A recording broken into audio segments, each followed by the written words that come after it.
Bem-vindo ao podcast do Clube do Livro Paraty. Desde um café em Paraty em 2019, seguimos juntos numa jornada de leitura, amizade e descobertas. Cada encontro, uma história. Cada livro, um novo mundo. Para nós, para ti e para quem mais quiser embarcar nessa viagem literária. E quem está embarcando com a gente hoje precisa se preparar, viu? Nossa, precisa muito. É uma leitura intensa, né? Uma história bem pesada. Com certeza. Hoje, o alvo desse nosso mergulho é o romance Gambé, do autor Fred de Giacomo Rocha. A gente vai explorar, as raízes mais brutais da formação do que seria o Velho Oeste paulista e brasileiro ali na virada do século XIX para o XX. É uma desconstrução daquela ideia clássica de progresso, sabe? Geralmente a gente imagina os trilhos do trem trazendo a luz da modernidade, aquela coisa limpa. Aquela visão de livro de história tradicional, né? Isso. Só que o romance mostra que esse trilho, na verdade, foi cimentado com sangue, com loucura e com a destruição completa de quem já estava pelo caminho. A gente acompanha tudo pelos olhos de uma tropa da força pública. Exato. É a perspectiva de quem está marchando com a bota no pescoço dos outros. Mas antes de a gente entrar de cabeça nessa engrenagem de moer gente, eu acho fundamental deixar um aviso de imparcialidade para vocês que estão escutando. Sim, bem lembrado. É super necessário pelo peso do material. O livro traz umas representações gráficas de extrema violência do Estado, muito abuso de poder e discursos políticos bem indigestos, do tipo que tenta usar filosofia para justificar tortura. Então, a nossa discussão aqui vai refletir estritamente o conteúdo da obra e a cabeça desses personagens. Com certeza, a gente não endossa de jeito nenhum nenhuma dessas ideologias ou barbáries que aparecem no livro. É uma análise literária, né? Perfeito. Então vamos lá. Para entender a loucura desse mundo sem lei, a gente precisa focar na nossa lente principal, que é o Gambé, também conhecido pela alcunha nada amigável de cabra rachado. E não tem nada de metáfora nesse apelido, né? A fisicalidade dele já é o primeiro choque, porque ele é um homem literalmente rachado. Ele perdeu o braço direito, um olho e uma orelha. E tudo isso numa explosão de dinamite armada por um bandido, o cara de cavalo. Mas o que agrava a situação é que a própria tropa dele, os policiais que deveriam ser os companheiros, abandonam ele lá, todo destroçado numa montanha no meio do fogo cruzado. Jogaram o cara às traças. Só que, o que mais me intriga não é o corpo arruinado dele. A mente do Gambé já estava estilhaçada muito antes dessa dinamite explodir. O trauma original dele vem lá da infância no Mato Grosso. Sim, a fratura na alma dele, digamos assim. O pai do Gambé era um homem absurdamente honesto. Para você ter noção, o avô chegou a mudar o sobrenome da família de Correia para Correto. Correto. Tentando gritar para o mundo que eles andavam na linha, né? Exatamente. Mas de que adianta a honestidade no mundo daqueles? A casa de barro deles é invadida e incendiada pelos capangas de um coronel local, o coronel Salles. A lei não serviu de nada contra a força bruta. Tem uma frase do Gambé sobre isso que, nossa, me gela a espinha. Ele fala que o pior nem foi ver a casa queimar, mas sim olhar para o pai dele, que era aquele pilar de moralidade, e ver a pura impotência no olhar dele diante de um jagunço armado. A autoridade moral sendo esmagada pelo cano de uma espingarda. E é aí que o mecanismo de defesa da mente entra em ação. Quando o Estado é uma farsa e você perde até pedaços do próprio corpo, como é que você não enlouquece? Pois é, e a resposta dele para isso é fascinante. Ele usa matemática. É tipo tentar organizar uma planilha impecável no meio de um tiroteio num salão. A vida tira tudo do Gambé, mas os números não mentem. O fascinante aqui é exatamente como a falta de controle sobre o mundo real empurra ele para sua obsessão pelos cálculos. Ele busca padrões na natureza, tipo a sequência de Fibonacci nas pétalas das flores. Ele é viciado em números pares, né? Talvez porque ele próprio seja um cara quebrado, se sentindo uma metade andando por aí. Faz todo sentido. Ele tenta encontrar a causalidade num universo que parece puro sadismo. Ele chega a cifrar o diário dele usando o símbolo do infinito e o 666. Espera, usar um 666 e o infinito para tentar achar lógica nas coisas, isso soa como um paradoxo. É proposital, sabe? O infinito é aquilo que a gente não consegue conter, é o caos. E o 666 representa a besta, a encarnação do mal. Quando o Gambé bota isso num papel, na forma de cálculo, ele está tentando resolver o problema do mal. Ah, entendi. Tipo, como um Deus perfeito permite tanta dor. Exatamente. E como o Estado pode impor tanto terror e ainda chamar isso de ordem? É a mente humana tentando desesperadamente encaixar o horror numa equação, para quem sabe ter algum controle. Só que o grande conflito é que a defesa mental do Gambé esbarra violentamente com a personificação dessa ordem do Estado, que é o Tenente Galinha.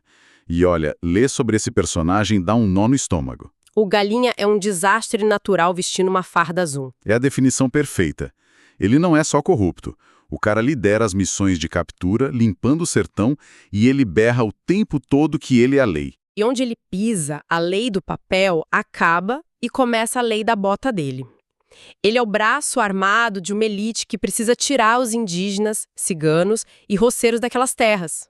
O rastro de sangue é um absurdo. Eles massacram um acampamento inteiro de ciganos. Mas a cena que realmente me quebrou foi a do casal de roceiros, a Mariana e o Prudêncio. Eles invadem o sítio caçando um foragido, não acham o cara e a Mariana passa sozinha. Essa parte lida com um trauma tão profundo que o livro usa a expressão negro nada. Como a Mariana é uma mulher forte e não se quebra rápido, o Galinha amarra ela pela cintura numa viga. Uma viga da casa que ela mesma construiu. O lar dela vira um instrumento da tortura. Exato. É um sadismo indescritível. E aí o horror piora quando o marido, o Prudêncio, chega. Ele vê a esposa grávida pendurada daquele jeito, se desespera e tenta reagir contra os policiais. E o Galinha não pensa duas vezes. Ele encosta a arma na testa do Prudêncio e atira. Simples assim. E a Mariana fica lá, pendurada, sendo forçada a fechar os olhos para esse negro nadar, perdendo a alma ali mesmo. É aniquilação pura. Mostra que o projeto do Estado não tem espaço para dignidade humana. Mas, por mais brutal que o Galinha seja, ele é a violência braçal. O que torna o romance sociologicamente assustador mesmo é a figura que dá o verniz intelectual para essa matança. Ah, o promotor. Aqui onde a coisa fica realmente revoltante. Porque o Galinha é um monstro psicopata, a gente sabe que eles existem. Mas o promotor, como a gente pode aceitar a visão de um cara desses? Pois é, ele é o magistrado erudito. O cara do terno preto alinhado no meio do pó. O cara toca sanfona e romantiza a barbárie. Ele não acha que o Galinha é um assassino, ele vê o cara como um mal necessário para domar o rebanho. É literalmente a intelectualização da carnificina. Se conectarmos isso ao contexto maior, a gente vê exatamente a hipocrisia desse projeto civilizatório. O promotor não suja as próprias mãos de sangue, mas ele cria a arquitetura retórica que isenta a tropa de culpa. Ele cita Aristóteles. Ele usa Aristóteles para justificar assassinato. Sim, ele fala em latim e diagnostica o interior do Brasil como um estado anárquico.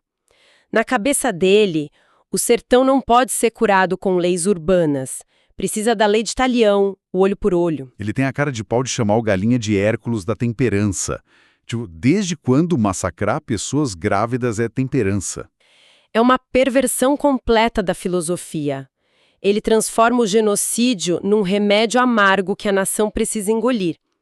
Ao chamar o povo de rebanho ignorante, ele faz parecer que matar essas pessoas é um favor para o futuro do Brasil. E isso escancara a cara da elite de São Paulo, né? O pessoal nos salões chiques não quer ver o sangue espirrar, mas eles querem a terra limpa para plantar café e passar o trem. Exato, eles delegam o trabalho sujo. E o promotor é o burocrata que pega esse massacre e carimba ordem e progresso em cima. É muita hipocrisia. E toda essa tensão empurra os personagens justamente para a capital, para São Paulo. Se o mato é esse matadouro chancelado pelo promotor, o que sobrou na suposta civilização? É lá que a gente vê a formação daquela trindade quebrada, né? O Gambé, o jovem cuiabano e o caçula. E a ironia trágica é que o Gambé se aproxima do cuiabano sem saber que o moleque é o filho da Mariana e do Prudêncio. O menino cresceu e entrou para a polícia só para ficar perto do Galinha e vingar os pais. Uma vingança que vem fervendo. E do lado deles tem o caçula, que é um personagem quase de realismo mágico. Um menino santo que chora lágrimas de cristal. E ele recita a Bíblia inteira, mas fala pro Gambé que não acredita em Deus. Um niilismo assustador para uma criança. E é ele que desconstrói o discurso do promotor quando eles chegam em São Paulo. Ele olha para a cidade, para os bondes, para aquela fumaça toda, e ele não vê o progresso maravilhoso. Ele cria o termo homens cupins. Homens cupins é uma sacada genial do livro. Muito, porque o cupim trabalha no escuro, consumindo a própria base, alienado, só seguindo ordens químicas sem ver o panorama maior. O caçula olha para a massa de trabalhadores empilhados na cidade e vê que as verdadeiras trevas não estão nas tribos indígenas ou no sertão. As trevas estão na alienação da cidade grande. Uma máquina fria. Mas olha, essa panela de pressão psíquica não dura muito. O cuiabano não aguenta esperar e o acerto de contas explode. Sim, ele tenta esfaquear o Galinha enquanto ele dorme, mas o plano dá errado, o Galinha acorda, foge para as pedras e a tropa inteira se volta para caçar o cuiabano por traição. E é bem aí que a apatia do Gambé acaba. Então, o que isso tudo significa na prática? O Gambé finalmente age, o cara que se escondia atrás de equações puxa o gatilho. Ele atira contra os próprios colegas para salvar o menino. Ele mata o Serelepe, que tinha participado da tortura da Mariana, e, num gesto muito simbólico, ele atira na mão do promotor. A mão que assinava em latim as justificativas das mortes agora está despedaçada. Mas a justiça é mesmo impossível nesse mundo? Porque apesar desse baita sacrifício do Gambé, o resultado é aterrorizante. Isso levanta uma questão essencial sobre o ciclo da vingança. O heroísmo do Gambé acontece, ele defende o garoto, mas a máquina é mais forte. Lá no topo das pedras, o cuiabano tenta matar o Galinha de novo. E o Galinha, agindo como predador alfa, domina o menino e esmaga a cabeça dele com uma pedra. Ele berra de novo que ele é a lei. Não tem final feliz de Hollywood aqui, sabe? É um triunfo literário justamente pela crueza. A morte do cuiabano prova que o promotor estava certo, de um jeito sádico. A vingança é um ciclo que consome a si mesmo. O Galinha sobrevive porque o Estado precisa que o sistema de moer gente continue funcionando. E aí a gente dá um salto no tempo para 1945 para ver como o trauma se assentou na vida deles. O Gambé larga a farda. Ele pega o caçula e vai virar frade o capuchinho. Ele tentou organizar o mundo na bala, tentou organizar nos números, e no fim só sobrou o silêncio e o latim da igreja para ele se esconder. É uma busca por paz que o mundo lá fora nunca permitiu. Já o fim do Tenente Galinha subverte toda e qualquer expectativa de glória. O grande monstro não morre numa batalha épica. Não, ele tem um fim incrivelmente patético. É assassinado na própria cama em São Paulo, com os tiros no rosto enquanto dormia de pijama. E a cereja desse bolo podre é a esposa dele, a Benedita. Ela aparentemente assiste a tudo e não faz nada para impedir. Anos depois, ela cruza com o Gambé num asilo e a única coisa que ela diz num sussurro é obrigado. Imagina a gratidão da viúva de um monstro, né? Mostra que a tirania do Galinha apodreceu a própria casa dele. A violência que ele usou para limpar o sertão voltou para limpar o quarto dele. Se alguém é um problema, você elimina. A família absorveu a lição. E quando a gente afasta a lente da tragédia deles e olha para o nosso mundo hoje, a história bate diferente. O livro rasga aquele mito do bandeirante heróico, do desenvolvimento paulista limpinho. As avenidas que a gente cruza hoje foram erguidas sobre os corpos e o silenciamento de várias Marianas, Prudêncios e Cuiabanos. E entender essa mecânica brutal é exatamente um antídoto para não virarmos os homens cupins que o caçula temia. A gente tem que olhar para o asfalto liso e se perguntar com toda clareza: quem foi esmagado para aquela pedra estar ali? E sobre qual desculpa jurídica? Exato. O progresso limpo é uma mentira muito bem contada. Então, para amarrar os fios da nossa análise hoje, eu quero deixar uma provocação para todo mundo que está escutando mastigar. Se os alicerces do nosso mundo dito civilizado foram erguidos através da lógica violenta de matadores feito Galinha e sempre justificados por intelectuais engravatados feito promotor. Pois é. Fica a dúvida do que sobrou disso hoje? Exatamente. Quanto dessa estrutura arbitrária de dominação, mascarada de ordem, ainda ecoa em silêncio nas instituições de justiça nas quais a gente confia cegamente hoje? O Velho Oeste realmente acabou? Ou ele só aprendeu a sentar numa cadeira com ar-condicionado e assinar sentença com caneta cara? Fica a reflexão. Muito obrigado por embarcarem com a gente e até o nosso próximo encontro.